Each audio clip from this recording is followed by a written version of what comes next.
नमस्कार। मैं श्री अंबिका कुटीर की तरफ से आप सभी लोगों को इस स्वास्थ्य के कार्यक्रम में स्वागत करता हूं। सबसे पहले मैं श्री परम पूज्य निकम गुरु जी और माँ गायत्री देवी उनको लाख प्रणाम करता हूं और फिर इस कार्यक्रम की शुरुआत करता हूं। आज जागतिक स्वास्थ्य दिन, उसका अवसर पकड़कर ये स्वास्थ्य के बारे में कुछ जानकारी देने का प्रयत्न करता हूं। जब इस स्वास्थ्य के बारे में समाज के अंदर चर्चा होती है, वो सिर्फ शरीर तक सीमित रहती है और इसीलिए हम देखते हैं एग्रोबेटिक रहते हैं, लोग जिम करते हैं, पावर योगा करते हैं वगैरह। शास्त्र के अंदर उसको स्थूल शरीर कहा जाता है, ग्रॉस बॉडी। लेकिन हमारे शरीर के अंदर सूक्ष्म शरीर भी है, सटल बॉडी। जब तक उसका अभ्यास नहीं होता है तब तक इंसान को संपूर्ण स्वास्थ्य नहीं मिलता है। अभी संपूर्ण स्वास्थ्य के बारे में आयुर्वेद कहता है, समदोषा सम अग्नि सम धातु मलक्रिया प्रसन्न इंद्रिय मनोनात्मा इति स्वास्थ्य विधीयते। ये त्रिदोष का संतुलन होना, मन प्रसन्न होना, इंद्रिय प्रसन्न होना, आत्मा प्रसन्न होना वगैरह वगैरह, ये सभी स्तरों के ऊपर संतुलित है तो उस व्यक्ति को संपूर्ण स्वास्थ्य माना जाता है। अभी संपूर्ण स्वास्थ्य के बारे में जागतिक आरोग्य संगठन कहती है कि शारीरिक, मानसिक, सामाजिक और आध्यात्मिक, ये 4 स्तरों पर किसी व्यक्ति को संतुलित है तो उस व्यक्ति को संपूर्ण स्वास्थ्य माना जाता है। अभी पहला योग का साइंटिफिकली कोडेड अभ्यासक्रम हमारे पतंजलि मुनि ने हजारों साल पहले किया था। वो 8 अंगों का अभ्यास था, यम, नियम, आसन, प्राणायाम, प्रत्याहार, धारणा, ध्यान, समाधि। ये 8 अंगों का अभ्यास था। ये कोई व्याधि निवारण या रोग निवारण के लिए नहीं किया था, ये ईश्वरी तत्व की तरफ जाने का रास्ता उन्होंने बताया था। और इसी प्रकार का अभ्यास करना हमारे जैसे संसारी लोगों को बहुत कठिन था, क्योंकि पहले जो 2 पहिए है, यम और नियम, उसका पालन करना बहुत ही कठिन है। यम यानी व्यक्ति को समाज के अंदर 5 नियमों का पालन करना पड़ता है और नियम यानी 5 नियम ये व्यक्तिगत तौर पर पालन करने पड़ते हैं। ये 10 नियमों का जब भी तंतोतंत पालन होता है तभी उस आगे का अभ्यास करते उसके अंदर आपकी तरक्की होती है। तो अगर इसी प्रकार का अभ्यास हमारे जैसे संसार के लिए कठिन है तो इसके बारे में ऋषि मुनि ने भी सोचा है और उन्होंने हमारे जैसे संसार के अंदर कठिनाइयों का सामना करते हैं उनके लिए हठ योग शास्त्र का निर्माण किया और वही परम पूज्य गुरु जी ने स्वयं ने आत्मसात किया और फिर हमारे सामने उसका अभ्यासक्रम दिया है। हठ योग का निर्माण शुरू में षटकर्मों से हो गया था और फिर बाद में जैसे सदियाँ बीती उसके अंदर प्राणायाम, बंध मुद्रा का अभ्यास अंतर्भूत हो गया। बहुत बार आजकल की जवान लड़के कहते हैं कि ये सब झंझट क्यों करना। इसके बारे में शास्त्र कहता है, सर्वे रोगा प्रजायन्ते जायन्ते मल संचयात्, यानी मल का संचयन, accumulate of toxic, the disease starts from there, यानी रोग का प्रादुर्शन होता है। यह मल या टॉक्सिक हमारे शरीर के अंदर 3 तरीके से जाता है। एक तो हवा से जाता है, पानी से जाता है और अन्न से जाता है। ये तीनों के ऊपर हमारा कोई नियंत्रण नहीं है। इसलिए गुरुजी हमेशा कहते थे, जो तीनों माध्यम से गया हुआ टॉक्सिक शरीर के अंदर, उसको अगर किस क्रियाओं के माध्यम से बाहर निकालेंगे तो अंदर की नस नाड़ी इंद्रियों की कार्यक्षमता बढ़ती है। और इसीलिए हठ योग के अंदर जो षटकर्मों का अभ्यास यहाँ बहुत ही महत्वपूर्ण होता है। अभी ये षटकर्म क्या है? षटकर्म है नेति, धौती, बस्ती, कपाल भाती, नौली, त्राटक। ये 6 शुद्धि क्रियाओं का अभ्यास दिया है जहाँ से हम आंतरिक शुद्धिकरण करते हैं। अभी इस क्रियाओं के अंदर हम देखते हैं कि नौली का अभ्यास जो है वो थोड़ा सा कठिन रहता है, इसलिए परम पूज्य गुरु जी ने उसे सीधा करके अग्निसार और उड़ियान का अभ्यास दिया है, ताकि जब भी पेट पतला हो जाता है तभी आगे जाके नौली का अभ्यास किया जाता है। नीति का अभ्यास आप देखते हैं हर जगह समाज के अंदर पॉट नीति का अभ्यास किया जाता है। एक नासिका पर गर्म पानी रखते हैं, दूसरे नासिका बाहर आता है और उसी तरह से दूसरे नासिका से करते हैं। ये सिर्फ नासिकाओं को आदत करने के लिए उसका अभ्यास दिया है, लेकिन आगे जाके इसके अंदर शास्त्र के अंदर 2 और भी क्रिया दी है, वो है शीतक्रम या वीतक्रम। शीतक्रम यानी मुंह से पानी पी के नासिका से निकालना, या नासिका से पानी पी के मुंह से निकालना, ये ज़्यादा महत्व है। क्योंकि सर्दी कहाँ से शुरू होती है? गले से होती है। फिर सालों साल लाड़ प्यार से रखते हैं तो वो धीरे धीरे पूरा नासिका में खुलने वाला मार्ग बंद हो जाता है। और वहाँ ही आप देखते हैं आगे जाके कि 4 पैकेट्स रहते हैं, उसको ओपनिंग नासिका के अंदर रहता है, उसको साइनस कहते हैं, वो बंद हो जाते हैं और फिर साइनस की तकलीफ होती है। तो इसी प्रकार का अगर नीति का अभ्यास करते हैं तो मार्ग साफ सुथरा रहता है और आपको सर्दी की बहुत कम तकलीफ होगी और किसी प्रकार से आगे जाके साइनस की तकलीफ नहीं होगी। और इसीलिए ये नीति का अभ्यास करना आवश्यक है। धवती का अभ्यास, जैसे पानी, गर्म पानी पीते हैं गुनगुना सा और फिर खड़ा रह के निकाल देते हैं, उस धवती का अभ्यास से हम देखते हैं पेट के अंदर जो पित्त वगैरह है और विजाती है उसको बाहर फेंका जाता है। लेकिन ये जो क्रिया है ये कुछ साधक नहीं कर सकते हैं किसी व्याधि के अंदर, और इसलिए इस क्रिया को किसी मार्गदर्शक के अंदर इस क्रिया को किया जाता है। फिर कपालभाति, ये बहुत ही महत्वपूर्ण अभ्यास है।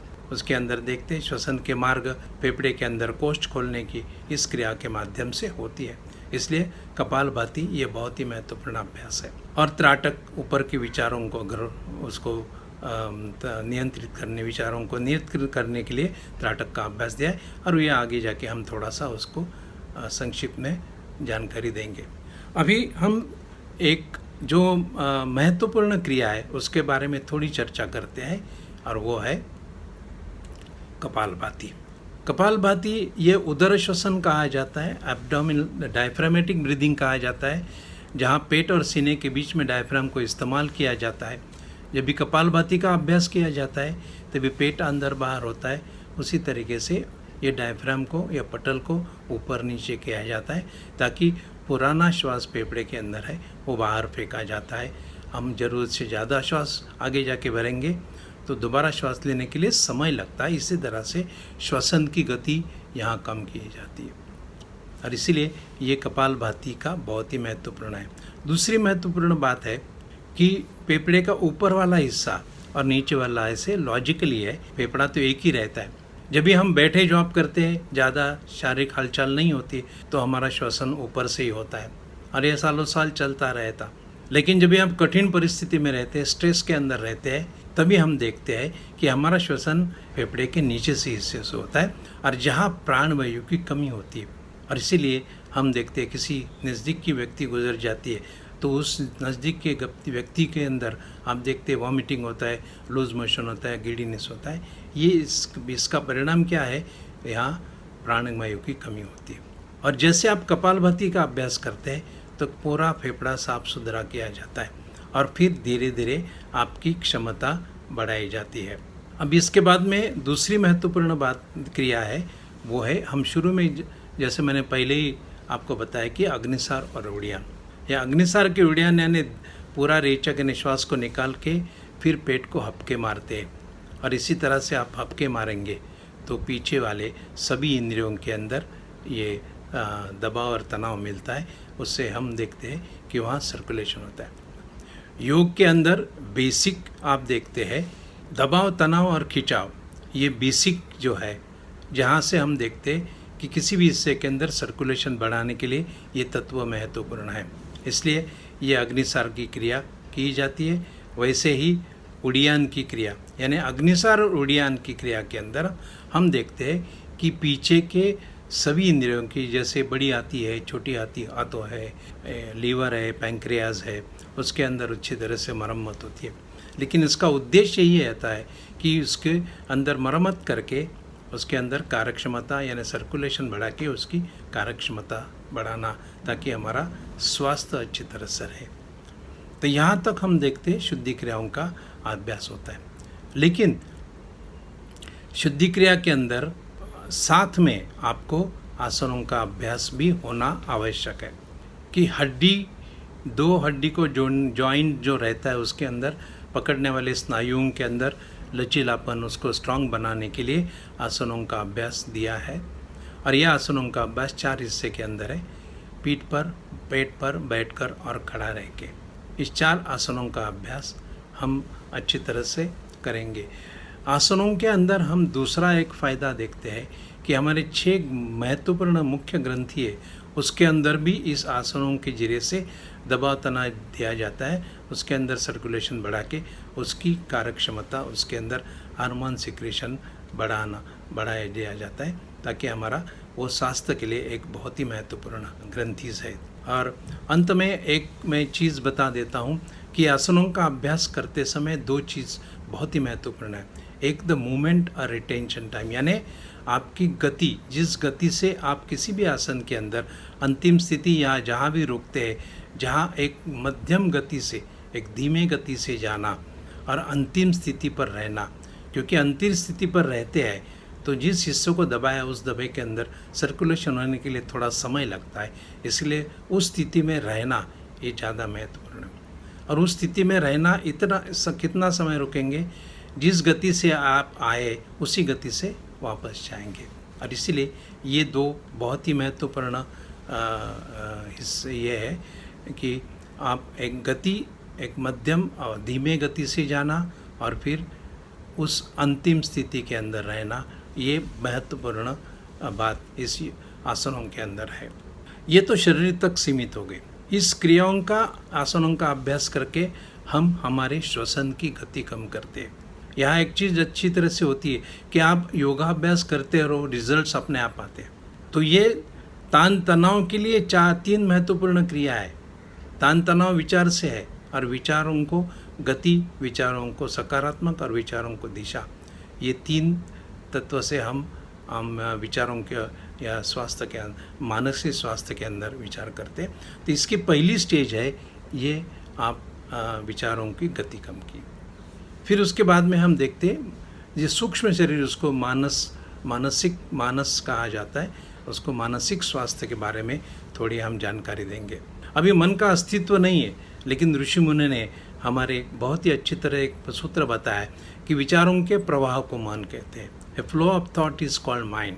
और इसीलिए जो चीज़ें आप करेंगे उससे हम विचारों को, उसकी गति, विचारों को सकारात्मक और विचारों को दिशा देने के लिए अगर अभ्यास करते हैं तो उसके अंदर आप अच्छी तरह से मानसिक स्वास्थ्य पाते हैं। और इसीलिए शास्त्र के अंदर षटकर्म मानसिक स्वास्थ्य के लिए दी है। प्रार्थना, प्राणाकर्षण, गायत्री, ओमकार, त्राटक और शवासन। प्रार्थना बहुत ही महत्वपूर्ण है। ये प्रार्थना आप देखते हैं कि सकारात्मक मन होने के लिए, हम जैसे प्रार्थना दिल से, मन से आती है, तभी हम देखते हैं कि आप जो वैश्विक शक्ति उससे जुड़े जाते हैं और वहाँ से एक चेतन शक्ति आपके अंदर आती है और आपको एक आत्मविश्वास मिलता है। जैसे आपका आत्मविश्वास होता है तभी रोग प्रतिकारक शक्ति शरीर के अंदर कार्यरत होती है, उसको हीलिंग सिस्टम कहते हैं। और इसीलिए प्रार्थना का महत्वपूर्ण, बहुत महत्वपूर्ण है। दूसरी है प्राणाकर्षण। प्राणाकर्षण यानी ब्रीथ अवेयरनेस, यानी अपने श्वास प्रश्वास के प्रति ध्यान देना। जब भी हम जन्म लेते हैं उस समय हम श्वास प्रश्वास के प्रति ध्यान देते हैं, और जब भी व्यक्ति अंतिम क्षण पर रहता है उस समय हम श्वास प्रश्वास की तरफ ध्यान देते हैं। इसके बीच में हम वो ऑटोमेटिकली चलते, इसलिए उसकी तरफ ध्यान नहीं देते। इसलिए जब भी तनाव में रहता है इस क्रिया बहुत ही महत्वपूर्ण होती है। कहाँ भी बैठो, शांति के साथ बैठो और अपने श्वास प्रश्वास के प्रति ध्यान दो। और सिर्फ श्वास प्रश्वास के प्रति ध्यान देने से हम देखते हैं धीरे धीरे आपके श्वास की गति कम होती है, विचार कम होते हैं, और फिर हम देखते हैं कि उस समय आपके विचार कम होते हैं, आप अच्छी तरह से निर्णय ले सकते हैं। इसलिए इस प्राणाकर्षण क्रिया हम अंतर्मुख होने के लिए योगाभ्यास की शुरुआत के अंदर देते हैं, ताकि आपका लक्ष्य अपने शरीर के ऊपर रहना चाहिए। मैं जो भी कर रहा हूँ उसका मेरे शरीर के ऊपर क्या असर होता है यह मैं खुद जानता हूँ, और इसलिए उसी तरीके से आप करते रहेंगे तो आपके अंदर अच्छी तरह तरक्की हो जाती है। फिर गायत्री मंत्र दिया है। गायत्री मंत्रों का अभ्यास बहुत ही अच्छी तरह से दिया है। मंत्र ये विचारों को सकारात्मक बनाते हैं। अभी आपको तो मालूम है कि जैसे 7-8 साल का बच्चा होता है तभी मौजी बंधन के अंदर उसको ये मंत्र का अभ्यास दिया जाता है, क्योंकि इस मंत्र का जब अभ्यास करते हैं तो उस बच्चे को उसके बुद्धि के अंदर बहुत ही तेज हो जाती है। ये बुद्धि को तेज देने वाला मंत्र है, इसीलिए इसका गायत्री मंत्र का जप करना चाहिए। लेकिन ये मंत्रों का अभ्यास दिया है, वो उसको कंपन शास्त्र भी है, यानी साइंस ऑफ वाइब्रेशन। इस गायत्री मंत्र से जो कंपन पैदा होते हैं, उससे शरीर के अंदर सूक्ष्म नाड़ियाँ होती है, उसको कार्यरत करने के लिए ये कंपन बहुत ही महत्वपूर्ण होते हैं। इसलिए ये मानसिक स्वास्थ्य अच्छा रखने के लिए मंत्रों का अभ्यास एक जप के तौर पर आप उसका अभ्यास करते रहेंगे। अभी ये सच में होता है क्या? तो उसके लिए क्या किया है, शास्त्र के अंदर कहा है, शब्द स्थूल रहते हैं और विचार सूक्ष्म रहते हैं, लेकिन दोनों का गहरा संबंध है। और ये संबंध कैसा है, ये शास्त्र के अंदर एक सूत्र अच्छी तरह से बताया है। इंद्रियाणो मनोनाथो मनोनाथस्य मारुता मारुत सलयो नाथा सलयो नादमाश्रिता। इसका तात्पर्य यही है कि इंद्रियों का राजा मन है, मन का राजा वायु, वायु का राजा लय है, और लय कहाँ रहती है? नाद से आश्रित रहती है। इसलिए अगर अब जैसे जैसे आप मंत्रों का अभ्यास करते हैं, आपके लय की वजह से वायु के ऊपर नियंत्रण आता है, वायु यानी श्वास प्रश्वास के ऊपर नियंत्रण आता है, और फिर धीरे धीरे मन के ऊपर नियंत्रण आता है। और फिर इस मन के अंदर जो दो द्विधा तत्व है, वो है श्रेयस और प्रेयस। इसमें जब भी आप फर्क करने लगते हैं, तभी आप देखते हैं इंद्रियों के ऊपर आपका नियंत्रण आता है। और इसीलिए ये मंत्रों का बहुत ही आप थोड़ा समय निकाल कर गायत्री का जरूर जप करो, ताकि आपके इसी प्रकार से फायदे आपके अंदर होते। दूसरा है ओमकार। ओमकार तो जगत का मूल कहा जाता है। अरे ओमकार के अंदर हम देखते ओ और म जो दो है शब्द है, उसका उच्चारण करते, ओ का उच्चारण करते तभी फेफड़े के अंदर कोश खोलने की प्रक्रिया के लिए एक पूरक क्रिया है। और जब भी म का उच्चारण किया जाता है, तभी हमारे ब्रेन के नीचे वाले हिस्से के अंदर पिट्यूटरी ग्लैंड है, उसको इस कंपन मिलते होंगे। और फिर उस पिट्यूटरी से हम देखते हैं 3 सिस्टम के ऊपर नियंत्रण आता है, वो है nervous system, digestive system and reproduction system. फिर बाद में देखते हैं त्राटक का अभ्यास। त्राटक यानी तिल का तेल लगा के उसके अंदर टकटकी लगा कर देखना, और वही जोत आप भ्रुकुटी के अंदर देखना। पहले आंखें खुली रख कर देखते हैं, फिर आंखें बंद करके उसको ही भ्रुकुटी के मध्य के अंदर देखते हैं। और फिर क्रिया थोड़े समय रुकने के बाद फिर आंखों को साफ सुथरा करके इस क्रिया को ख़त्म किया जाता है। लेकिन शास्त्र के अंदर ये बहुत ही महत्वपूर्ण अभ्यास दिया है। उसके अंदर कहते हैं नेत्र रोगा विनश्यंती दिव्य दृष्टि प्रजायते, यानी नेत्र रोग तो जाते, लेकिन एक दिव्य दृष्टि इस व्यक्ति को निर्माण होता है। और इसीलिए ये त्राटक का अभ्यास कम से कम एकाग्रता पाने के लिए उसको करना है, क्योंकि एकाग्रता की आजकल बहुत ही ज़रूर है, खास करके बच्चों के अंदर। इसलिए त्राटक का अभ्यास बहुत ही महत्वपूर्ण है। और ये त्राटक ये पहली स्टेज है अगर आपको आगे जाके ध्यान की तरफ जाना है तो, क्योंकि त्राटक से एकाग्रता मिलती है। और ध्यान के लिए 3 तत्व है, उसमें चित्त की एकाग्रता, फिर जीवन की परिमितता, और तीसरा है समभाव दृष्टि।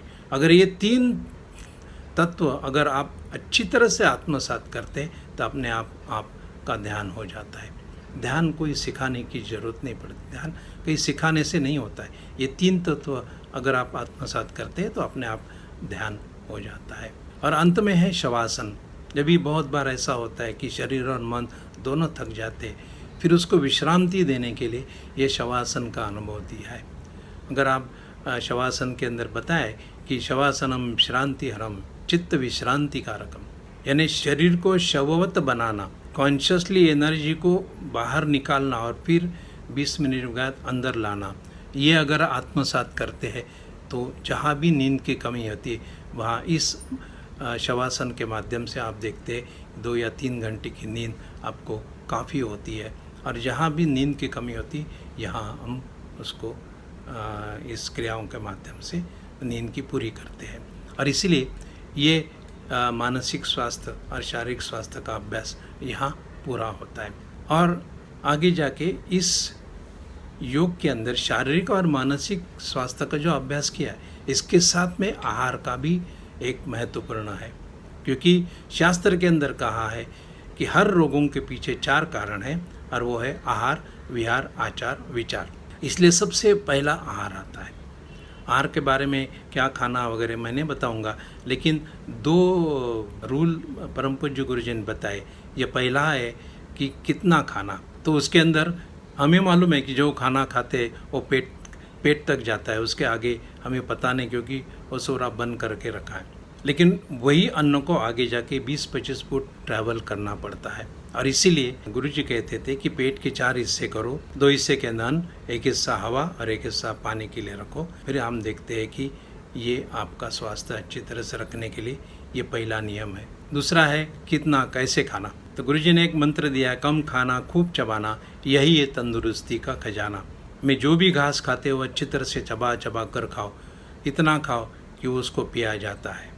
हमारे मॉडर्न मेडिसिन के अंदर भी बताया गया कि 32 तरीके से चबाओ। वो चबाने के बाद अन्न को तोड़ा जाता है, साथ में सलावा मिक्स किया जाता है, और फिर आगे जाके इसके जो घटक है वो शरीर के अंदर लिए जाते हैं।